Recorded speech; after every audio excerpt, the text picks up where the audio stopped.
We talk about China a lot here on School of War and have had guests in the past like Mike Gallagher and Matt Pottinger and recently Michael Sobolik, who argued that we're in a new Cold War with the People's Republic.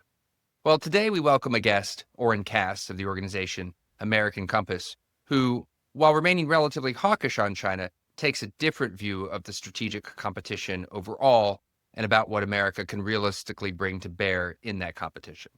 Let's get into it. It is a prescription for war, this Iraqi invasion of Kuwait. December 7th, 1941, a date which will live in infamy. The bloody experience of Vietnam is to end in a stalemate. We continue to face a grave situation in Iran. We shall fight on the beaches, we shall fight on the landing grounds, we shall fight in the fields and in the streets. We shall never surrender.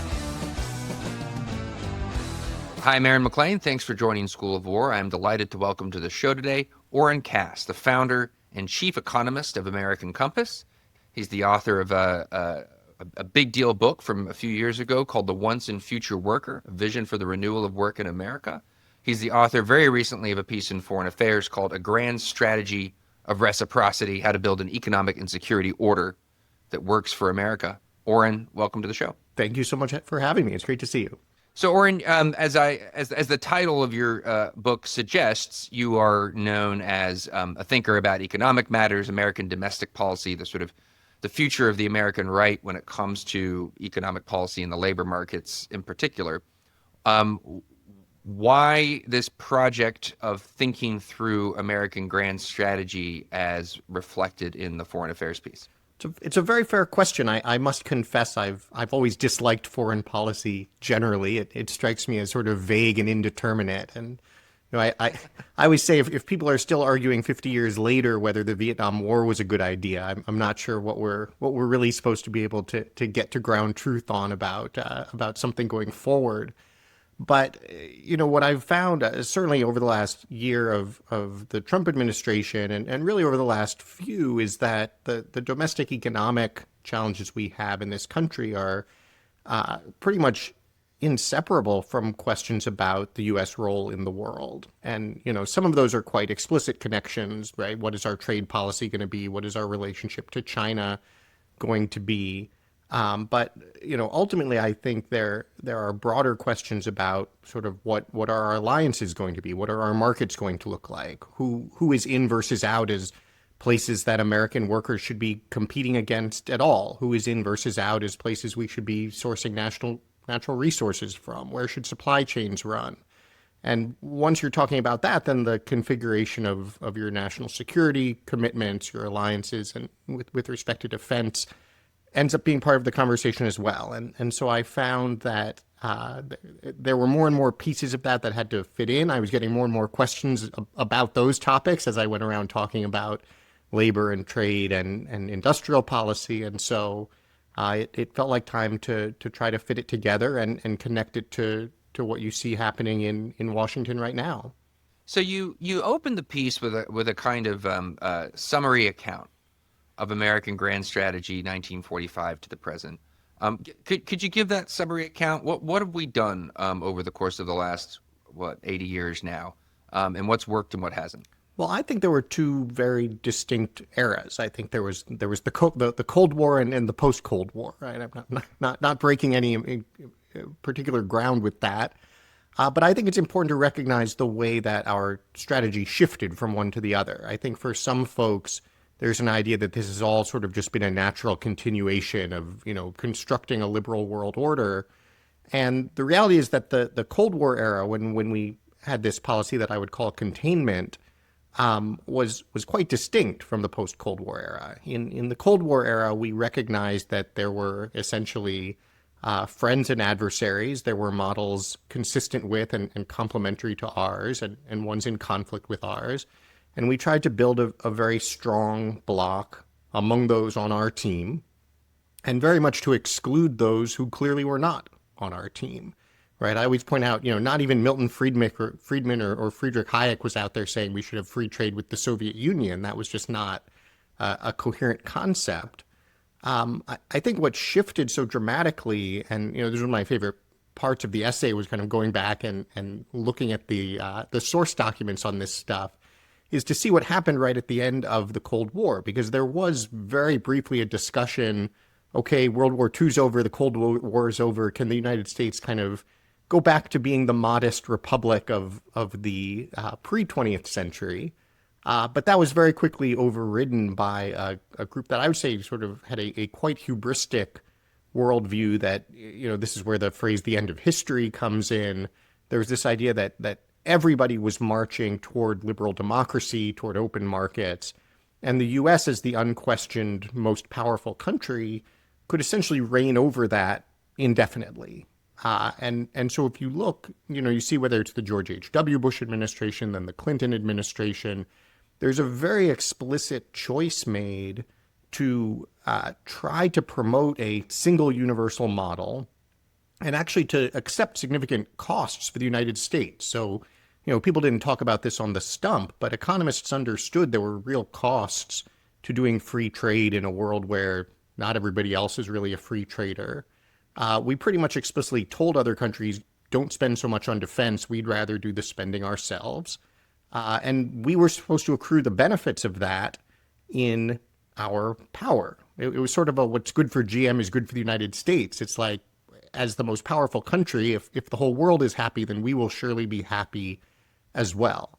And you could argue this actually worked a little bit in the 1990s, but I think the assumptions it was built on just all ultimately proved to be incorrect.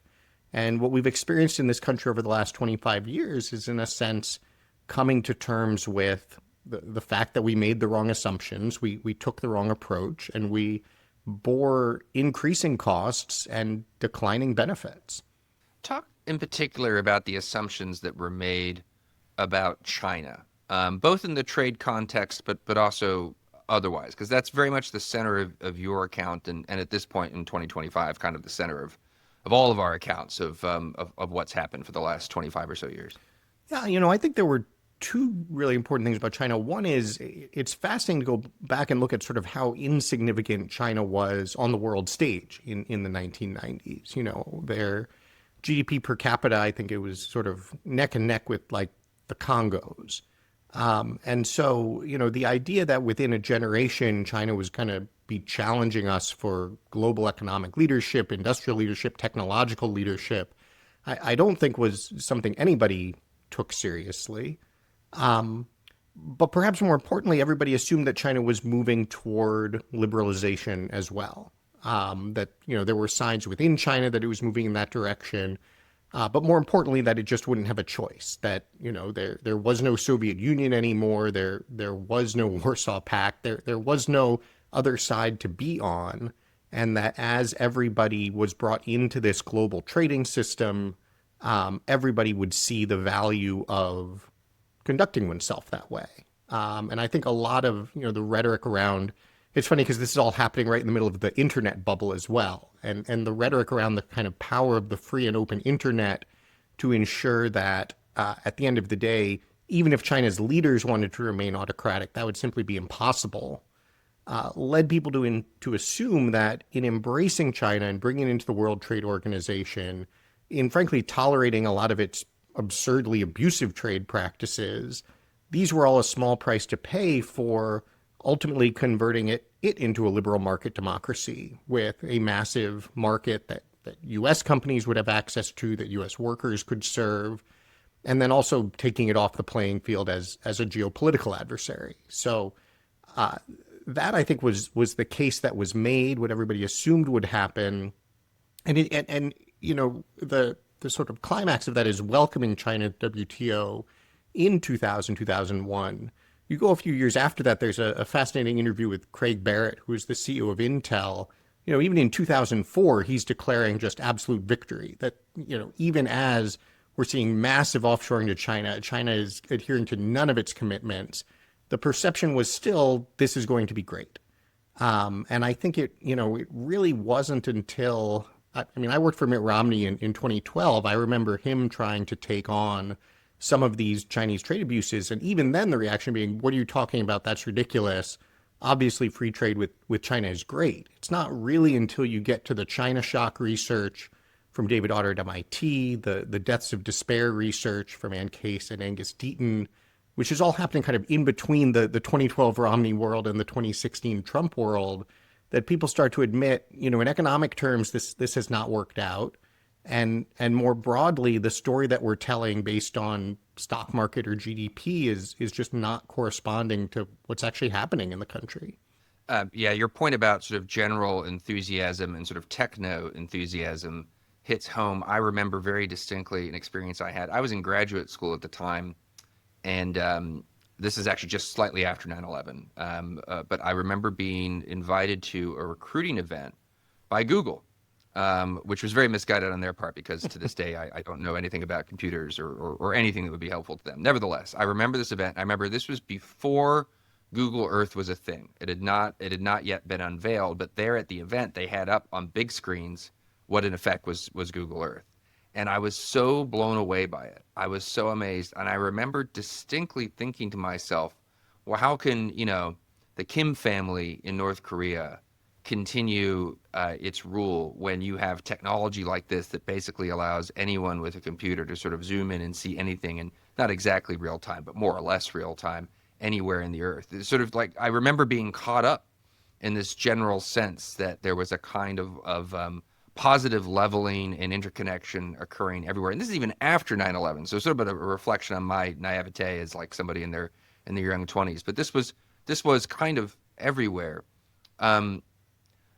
I take part of your project to be sort of thinking through, correct this formulation if you don't accept it, but sort of thinking through Trumpism and thinking through what the president is actually doing and then trying to shape it a bit. And we've had a lot of China talk in the last few weeks. In fact, the president just sat down with Xi last week, so we're recording this on Monday, November the 3rd. And it's not totally clear what the outcome of that meeting, relatively short meeting, actually is going to be in the long run for American policy. So maybe we're starting with China as the touch point. Take us into what you actually propose in terms of a strategy of reciprocity and how it concerns China, and we'll get to what the Trump administration is actually doing with China in the course of that.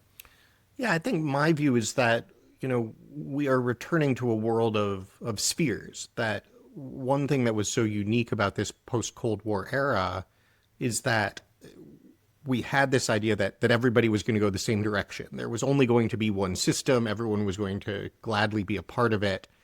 And it's important to realize what an anomaly that was. That has never been the case in human history. Some folks, it's very interesting. There's a fantastic Charles Krauthammer column from back in 1990 where he writes about what he calls the unipolar moment. And he, much more wisely than most commentators of the period, says, yes, this is how it feels at this moment, but this is obviously not going to last. And it has not lasted. It is simply no longer the case that we have a world of liberal market democracies as the major powers. China is obviously of a scale comparable to the U.S. I think it's appropriate to consider it a peer competitor. And its system is simply incompatible with ours.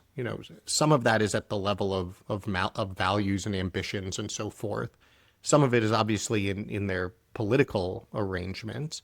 And then it's the case in economic terms as well. I think it's really important to recognize that, we think of free markets and free trade as somehow synonymous, or, free trade is the logical extension of free markets. But free trade with a communist authoritarian country with a state-controlled economy does not advance the objectives of free markets at all. In fact, it corrupts and distorts any free market that integrates with it. And so if we actually want to preserve our market economy, frankly, if we want to preserve and protect our democratic political system, I think it's very important to actually separate that from quite sharply models that look nothing like it. And so I think what you're inevitably headed toward, and what we should want to be headed toward, is a U.S.-centered block of free trading, open markets that are market democracies, that are committed to these principles, that and again, because you can't really separate the economic and trade from the defense and security side, that do have a common vision of the kind of world that we want to be maintaining and the values we want to be promoting. And then there are going to be countries that have a very different view, and they're likely to be aligned with China. And I think it's important to say that that's not the end of the world. It's the end of the liberal world order, but it is in fact, for instance, much more like the model that we did see during the Cold War.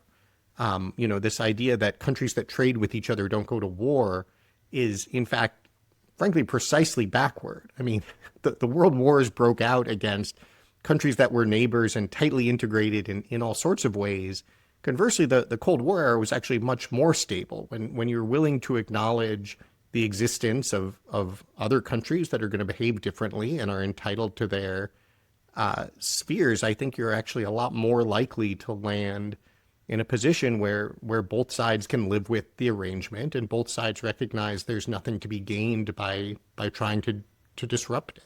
So there's a lot more in your scheme that I want to get to. How people in our bloc would relate to one another in terms of economic and trade policy, who would be responsible for what in terms of security arrangements, and we'll get to all of that. But the way you just framed everything makes me wonder. In my mind, you are coming from a different place, especially the way you use the term spheres of influence. You're coming from a different place to other folks who are also China hawks who I've had on this show in the past, people like Mike Gallagher, Matt Pottinger, who wouldn't use that phrase. In fact, the phrase they've kind of become associated with is a new Cold War.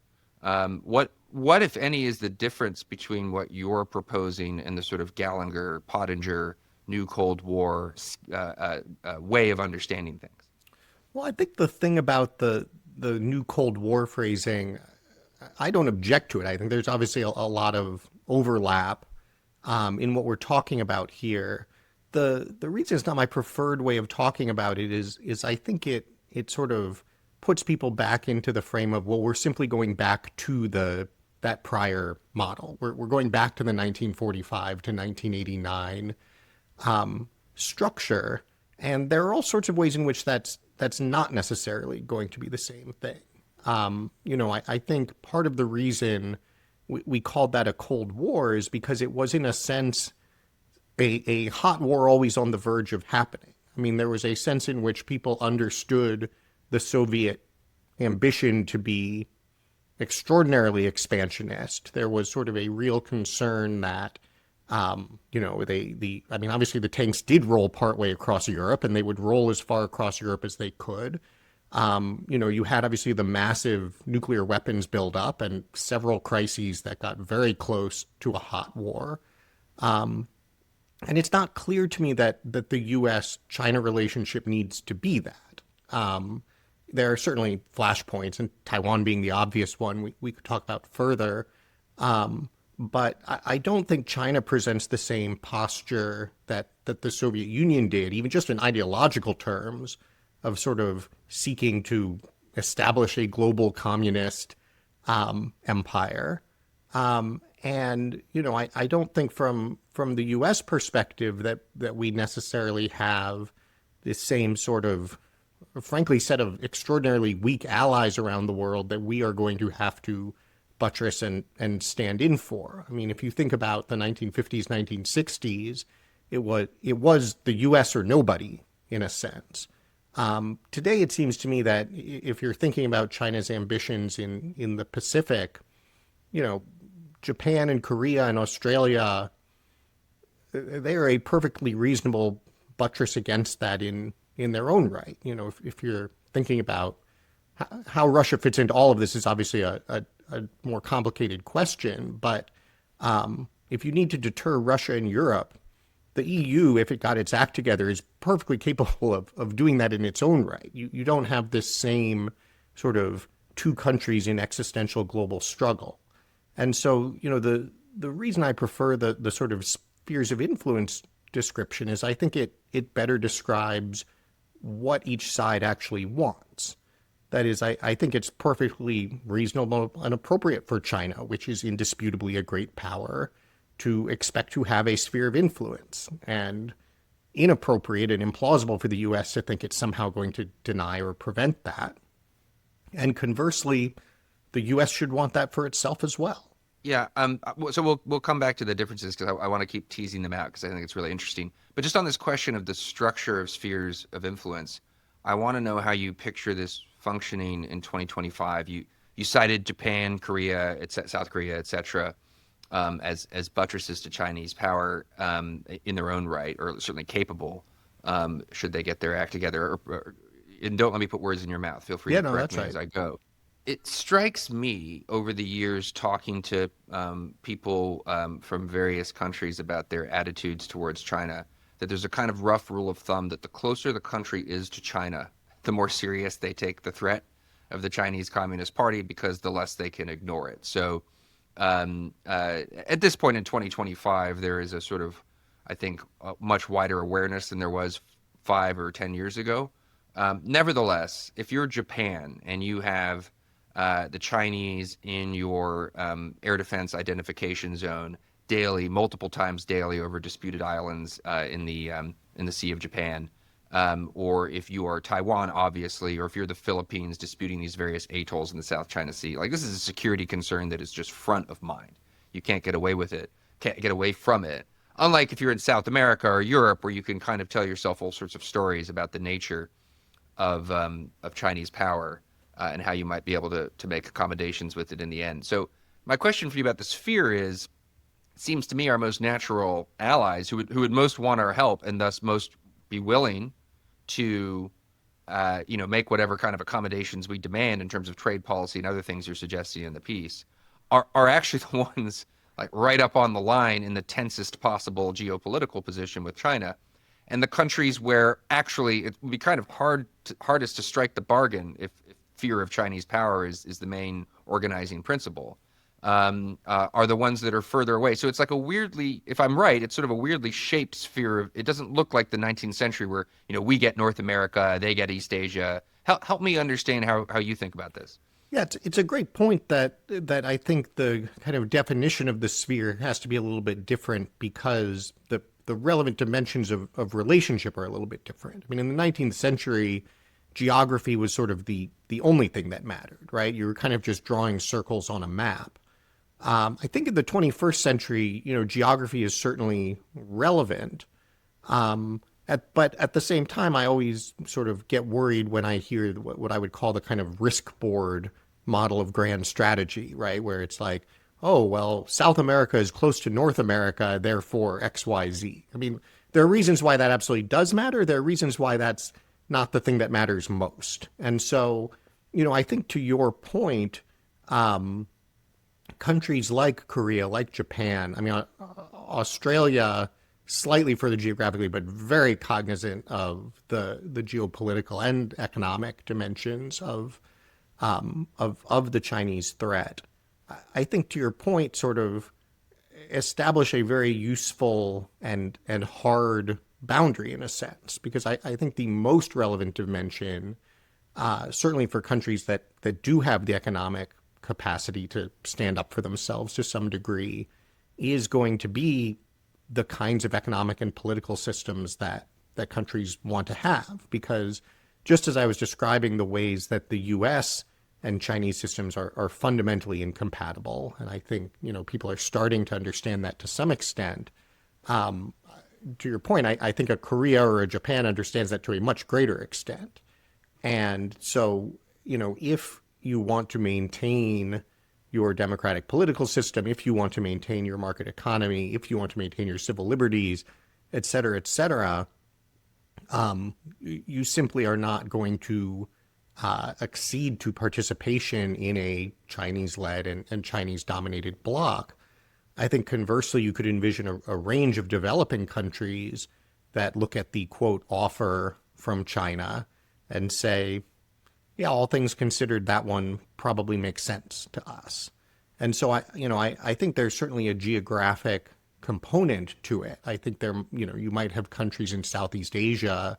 You had very interesting deals announced with the U.S. last week, where you had countries in Southeast Asia essentially making what look like pretty firm commitments to trying to get out of the Chinese sphere, certainly when it comes, to the economic and supply chain side of things. Whether that's sustainable or not, I'm not quite sure. But to the extent that countries want that, I think it underscores the quite strong position that the U.S. is in. And that, at the end of the day, the sphere that China can define for itself is somewhat going to be constrained by that set of countries that are actually interested in the deal it's offering. Because just the one other thing I'll say quickly about it, it's very funny to me, like everyone is trying to choose whatever lesson they prefer to learn from the Ukraine war, right? And so, I'm always cautious about well, let me tell you about why my lesson from the Ukraine war is exactly the right one. But the lesson that I take from the Ukraine war is that, the way that military conflict, among other things, operates today is that it's awfully hard to invade and impose solely through hard power your will on a country that sufficiently sees it's in its interest not to accept that. If Russia can't, after this amount of effort, really make significant inroads in Ukraine, I think it's difficult to see to what extent, even a very large, more militarily powerful country is going to be able to force somebody into their sphere if that country doesn't want to be there. Decoupling is a major element in your strategy. A lot of people in Washington have been talking about decoupling from China for a long time. It hasn't really happened.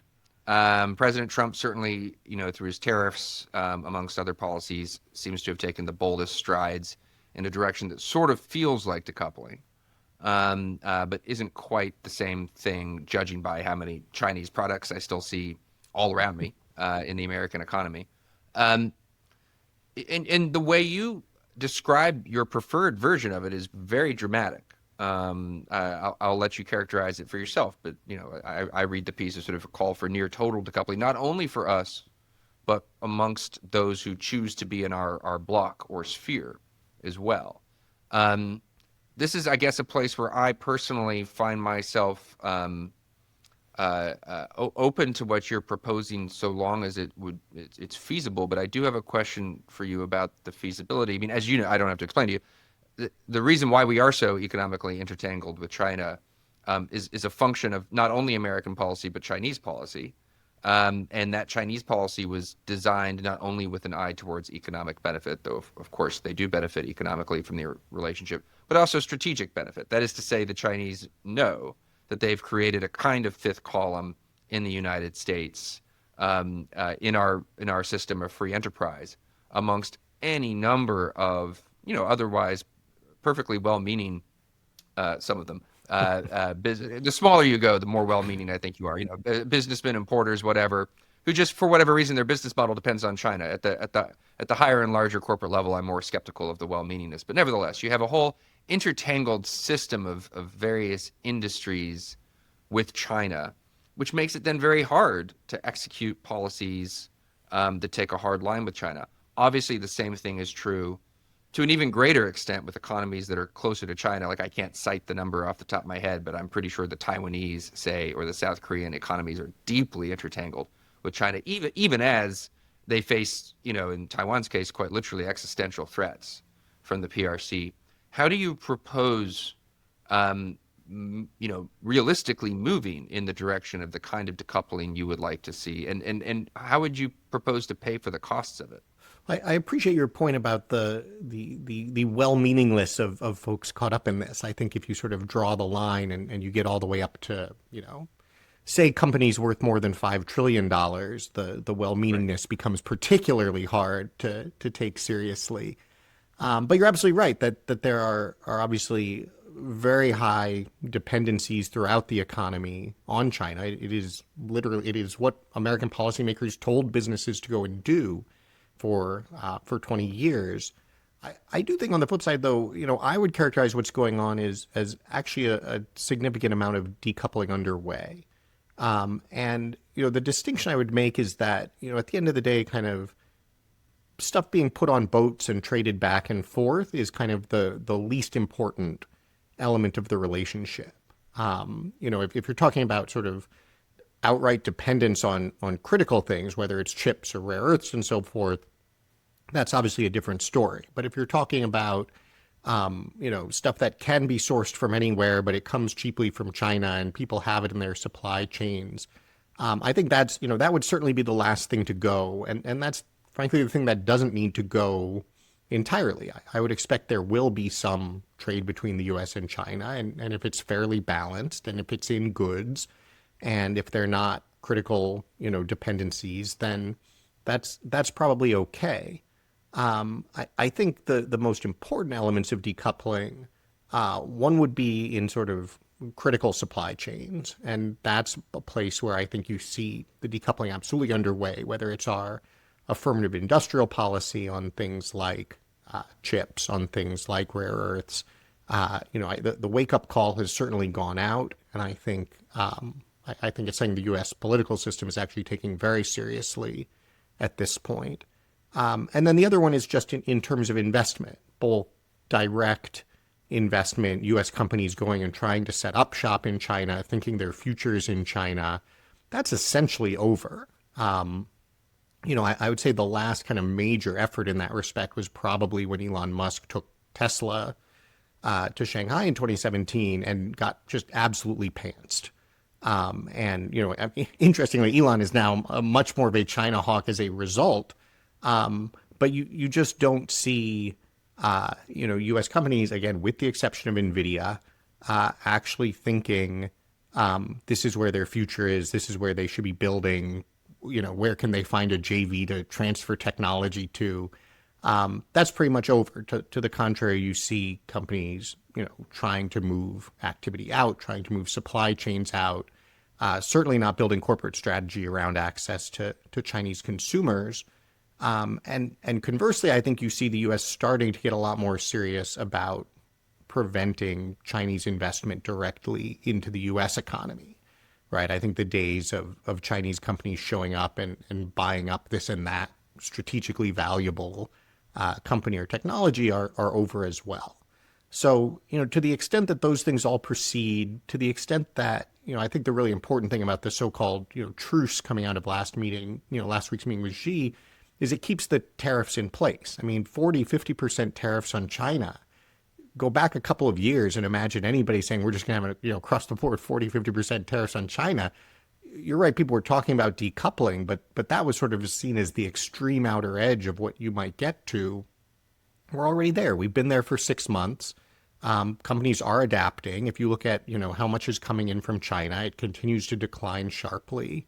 And so I think we're actually on the trajectory. And I think if we continue to adhere to and pursue more policies in this direction, over the next 5 years, we will get to a place where, there's some trade going on, but those critical dependencies are gone. U.S. companies are not kowtowing to what the CCP wants them to say. And the CCP has very little influence over what's going on in the U.S. economy. Let's talk about what our relationship is going to be like with other countries in the I'm going to call it the Cassian bloc. We can just call it the American bloc. I think it would probably be better. So if we let's say it's Japan, etc. In the Western Pacific. I'm curious to know your views on how European countries fit into this scheme, if at all, and again how we're kind of conceptualizing the shape of the sphere. In the piece, you talk about the need for fair trade and the need for these countries to take on more responsibility for their own defense. In a lot of ways, or it sort of reminds me of the Nixon doctrine and the sort of recalibration of American policy towards its allies, right smack in the middle of the Cold War, as does, by the way, your conception of what the long run goal of the competition is, where early in the Cold War, of course, the goal for the most part of the early Cold War years is the dissolution of communist control over the Soviet Union or over Russia, which switches in the Nixon period to a desire to achieve some kind of détente. It also seems to me there's sort of an echo there in what you're saying. How do we relate to our allies and partners in this new scheme of things, and why do you think they'll buy it? Well, so this is where the concept of reciprocity comes in my mind, because I think, the fundamental thing that the U.S. has to shift here, China is this kind of special case because there's obviously no prospect of reciprocity, and, they are therefore by definition not going to be on the outside. What I think needs to shift within U.S. alliances, both, in terms of economic relationships, in terms of security commitments, is to go from a model where, as I was describing in this post-Cold War era, the U.S. willingly accepted these very imbalanced relationships, the acceptance of a lot of economic and security costs, in return for getting to preside over what was supposed to become a liberal world order. And we need to go back to a model. And when I say go back to, I mean, I'm in a sense now really am talking about a 19th century model, where, the U.S. is going to be probably the single strongest country in whatever alliance it's part of, because it is by far the largest and dominant economy and military once you put China to the side. But the nature of the relationship should not be a sort of client state relationship. The nation should be the relationship should be one of genuine partnership, where the countries that are in an alliance together are all behaving in a reciprocal way, are all treating each other on equal footing. And I think a sort of way I find is very useful to kind of think about is, I love Immanuel Kant and the categorical imperative. There's sort of a helpful standard of, okay, well, if everyone were behaving the way you are, would this alliance work or would this fall apart? And so, when it comes to economic and trade relationships, we've had these countries that run these massive trade surpluses, try to develop their economies by building up their manufacturing sectors at the U.S. expense. And the U.S. was the country that just absorbed all of the excess production. Well, you can't have a trading bloc where everybody gets to be the export-led trade surplus country, which means that if you're going to have a reciprocal bloc, nobody gets to be that. In fact, everybody has to have a commitment to maintaining balanced trade overall. You might have imbalances in various directions between particular countries, but if you're Germany, you can't be exporting a ton more than you're importing. If you're Japan, you can't be exporting a ton more than you're importing, because the U.S. isn't going to be here to be the one that absorbs all of the imports. And the same goes when it comes to security, right? If we've had a system where every country kind of, I liken it to, kind of, have I done enough of my homework to go outside and play? Or have I eaten enough of my dinner to get dessert, right? It's like, okay, well, like, have I spent enough? Have I done enough that now the U.S. will take care of the rest? And that can't be the question. The question has to be, have I done enough to actually secure myself and to, maintain deterrence and security in my region? And that means that Japan needs to do a lot more. That means that Germany needs to do a lot more.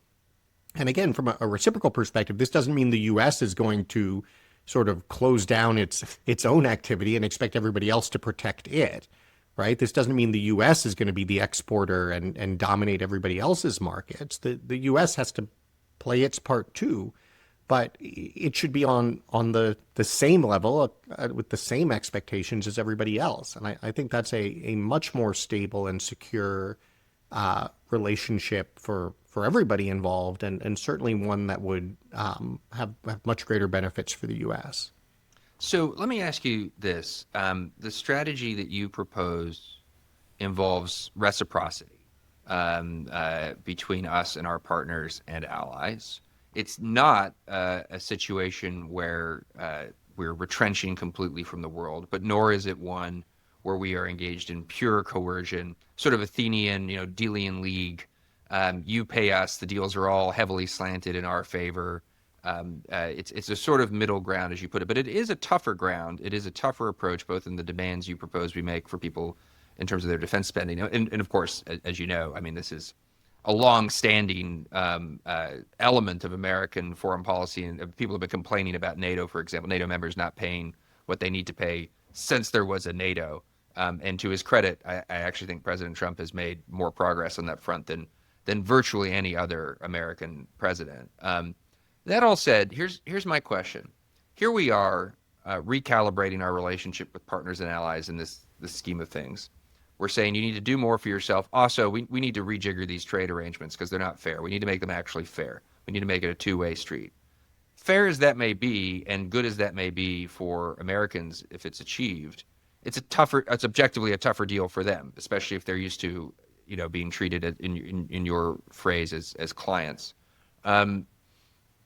What do we do if that's the deal on the table from us for any given country? And the deal on the table from China, while not great in the long run, involves probably a lot of sweetheart deals and bribery that are good for whatever the current elite in power in country X is, because that's, as you know, how they tend to operate. And what if, the countries in questions aren't sort of African nations of dubious strategic significance one way or the other, but major security partners of the United States, and faced with the deal from China, which involves treating the elites pretty well, even if in the long run things aren't great for the rest of the country, and the deal from America, which involves all kinds of uncomfortable concessions that need to be made, and then domestic constituencies that are going to need to be managed in the face of those concessions.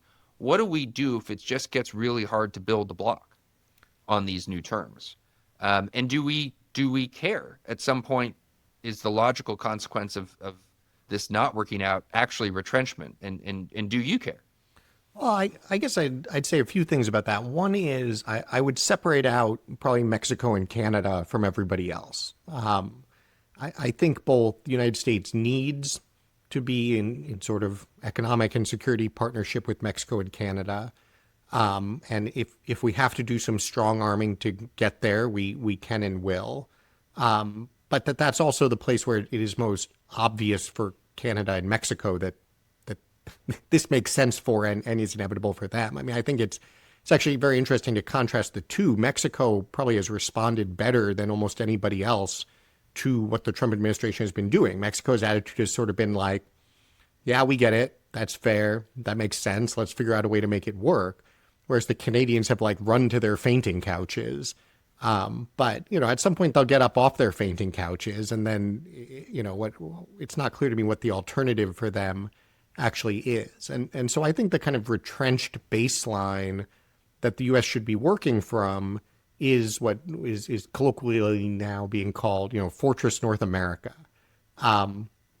If we actually have, a renegotiated USMCA, the open combined market of Mexico, the U.S., and Canada with, Mexico obviously has a very large developing labor pool. Canada obviously has enormous natural resources. That's not an ideal world, but I think that's a perfectly plausible and palatable world for the U.S. to be starting from. And then the question is, okay, who else wants to kind of get in on this kind of deal? And that's where, I think you're right that countries are going to be put to a choice.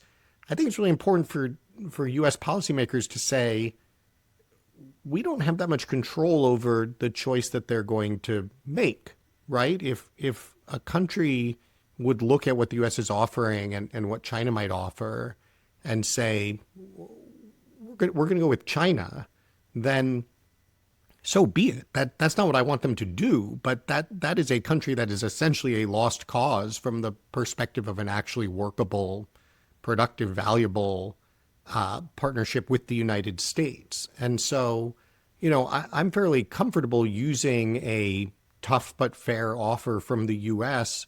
as a litmus test or a filter for who is going to be a valuable partner that the U.S. can plausibly be working with.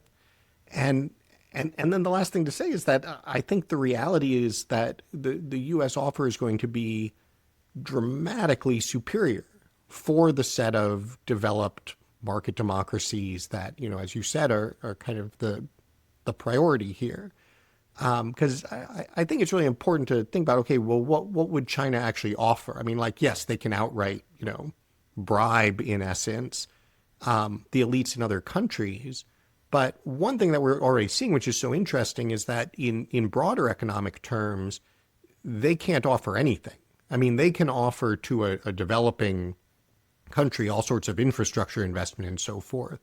But China's fundamental economic model that they are showing no willingness to move away from is to absolutely dominate in the industrial economy and through exports.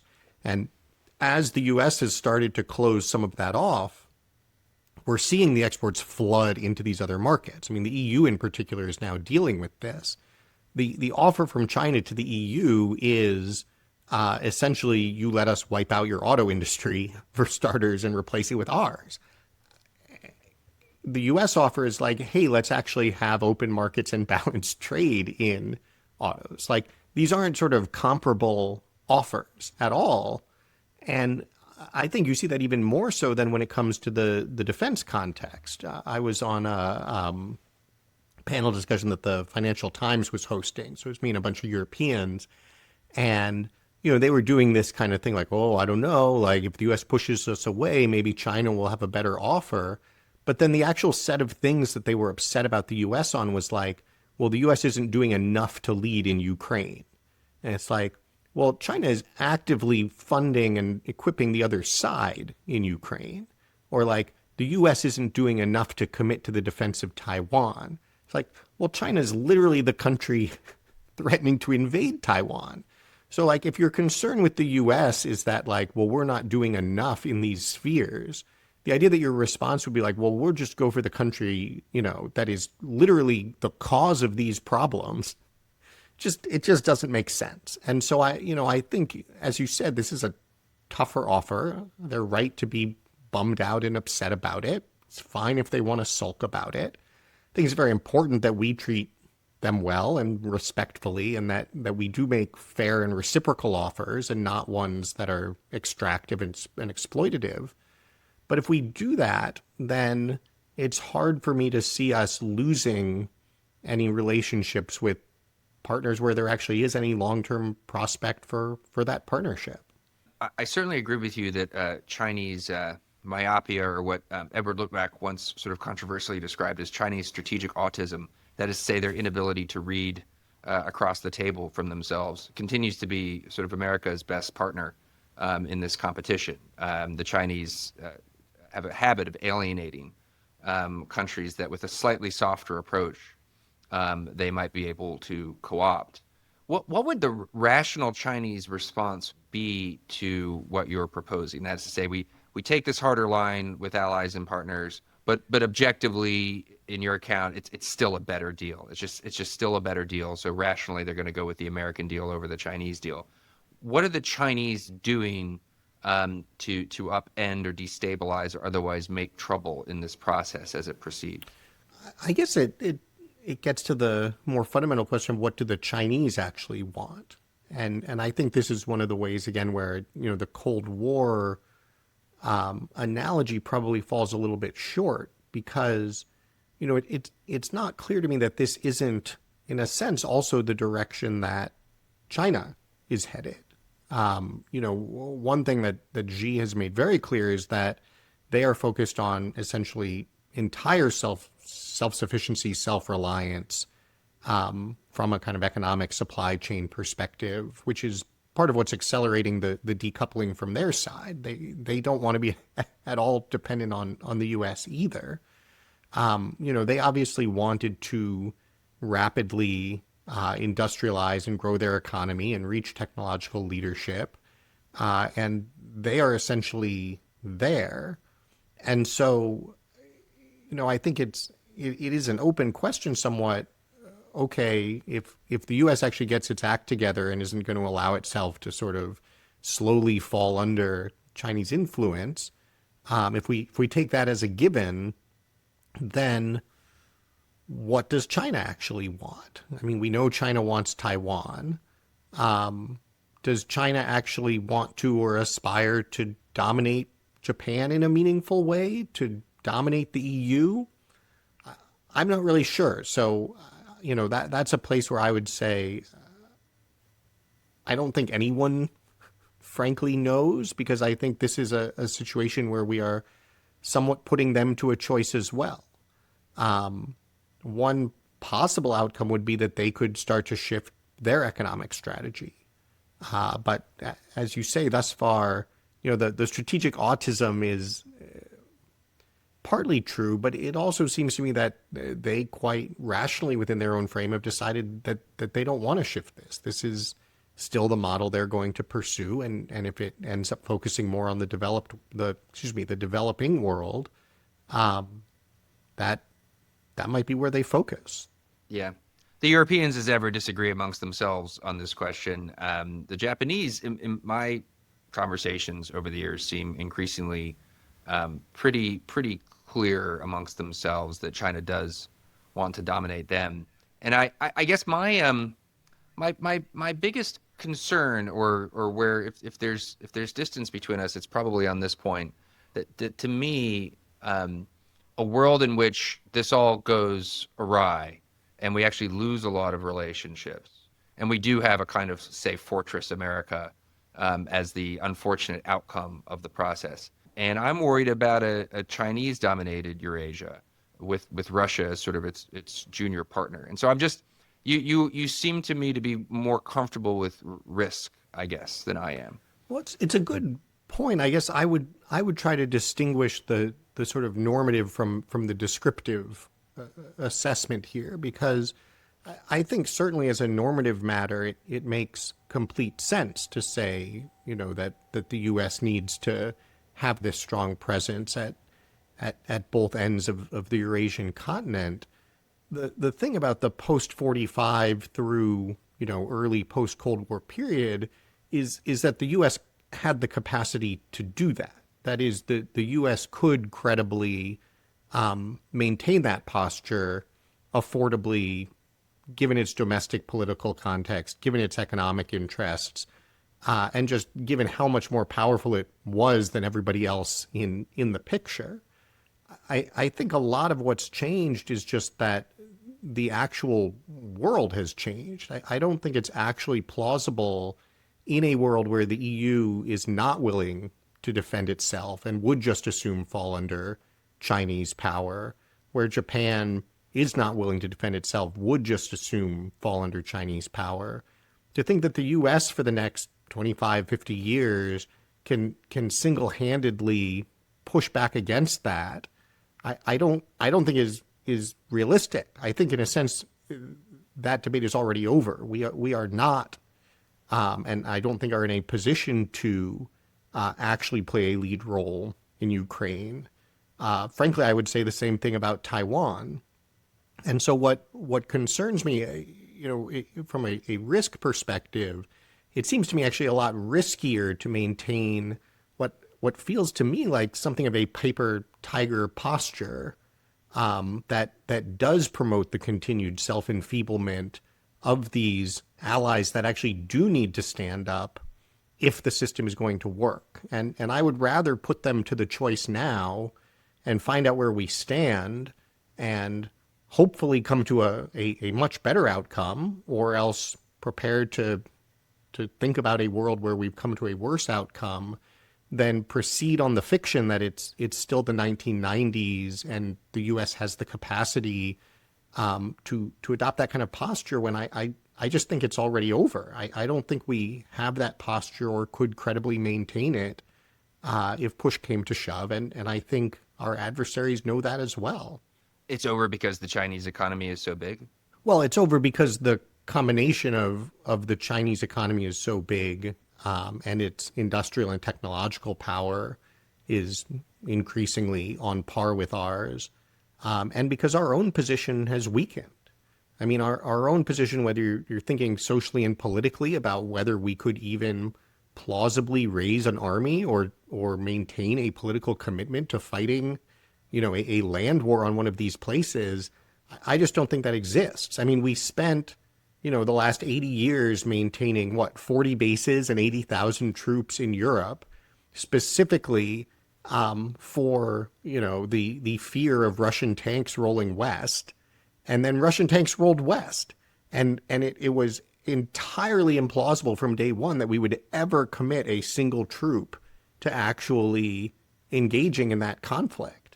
I think, frankly, the same is true of Taiwan. When I see these sort of war games that say, good news, the U.S. can prevail in Taiwan. And it's like, at the cost of 4 aircraft carriers and, 10,000 plus U.S. service members. I just look at that and I say, I'm sorry, we're not in a world where the U.S. is going to sacrifice 10,000 service members to defend Taiwan. And there are a host of political and social reasons for that. But I think those days are already over. And I'm hard pressed to think of a single military conflict that the U.S. has committed hard power to since the year 2000, where we actually accomplished our objective or actually, we would say, succeeded. And so I get very worried when people continue to sort of advance visions of U.S. power in the world that imagine it still is 1991 or that it still is 1949.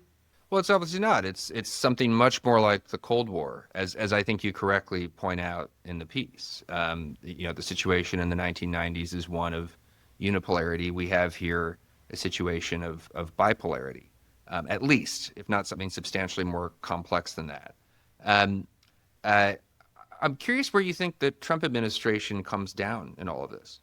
It's a great question. I think, one really interesting dynamic we're seeing play out is that when it comes to China in particular, Trump in a sense has been extraordinarily consistent for, go all the way back to when he was, writing his books and running for president in the Reform Party. Trump's view has always been, we're getting screwed by China and we need to get a better deal. And that's obviously what he focused on in his first administration. That was the Phase 1 agreement. Ever since now coming back into office, you've seen that sort of push in how he has related to China and his pursuit of President Xi.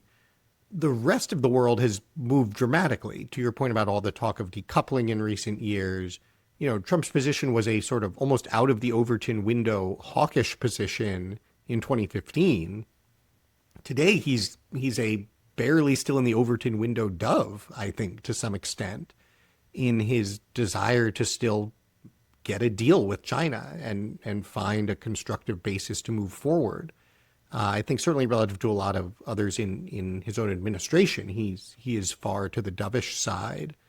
And so I think you see a real conflict or tension within the China policy the administration has pursued that can be very hawkish one day, very conciliatory the next day.